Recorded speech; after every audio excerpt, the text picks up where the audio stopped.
Welcome to the Playbook, where real estate meets strategy, hustle meets results, and every episode gives you a move you can use today.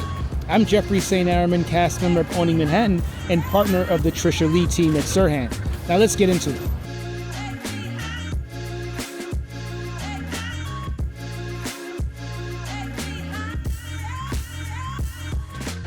Now, the hottest home feature in America right now, no, it's not a pool, and no, it's not a home theater. It's the in-law suite. Now, 1 in 3 Americans under 34 still lives with their parents, and more families are choosing multi-generational living even after having kids of their own. And why? Because splitting a mortgage beats paying separately for childcare, elder care, and rent. And buyers are paying up for it. Now, listing with terms like granny flat or guest suite get significantly more views and sell for major premiums. Now, one Chicago agent said his setup helps his family save money while giving his daughter daily time with grandma.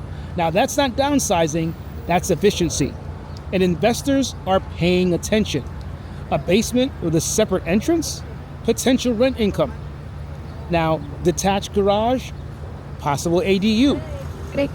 An extra suite? Flex space for family now, cash flow later.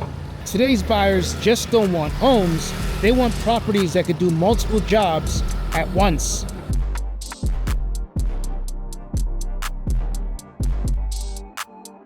Forget vacation homes. There's a lighthouse for sale in Chesapeake Bay for $450,000, and people are obsessed. Now, the current owner bought it sight unseen at a government auction, then spent years finding materials across the water to turn it into a livable retreat. Now it has a kitchen, a bathroom, living space, and enough Instagram potential to break the algorithm. Now, what's fascinating is that nearly every interested buyer already has a vision: a museum, a nonprofit retreat, ultra luxury Airbnb. Now, because unique properties are becoming their own asset class, people aren't just buying homes anymore. They're buying experiences, stories, attention, IG attention. And nothing says content property quite like welcome back to my lighthouse. Now, of course, maintaining it is a nightmare. Storms, salt water, insurance headaches.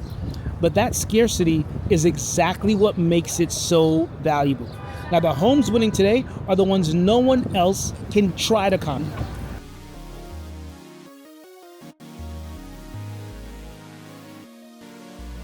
Now, here's one of the strangest new real estate debates. Would you buy a house near an AI data center? Now, thousands are being built across the US right now, and buyers are split. Some people hate that. You got the noise, you have traffic, you have giant industrial buildings, but investors, they see jobs, infrastructure, and long-term growth. Now, in Northern Virginia, aka the Data Center Alley, home values near these hubs have surged over the past decade. Now, one Texas investor said nearby properties scare off regular buyers, which is exactly why he buys them. Now, because engineers and contractors and tech workers, they still need housing. Now, this feels a lot like railroad towns decades ago. Now, back then, infrastructure created opportunity. Now, AI infrastructure might do the same thing. The trick is distance. Across the street, a little risky. A few blocks away, potentially a smart long-term play.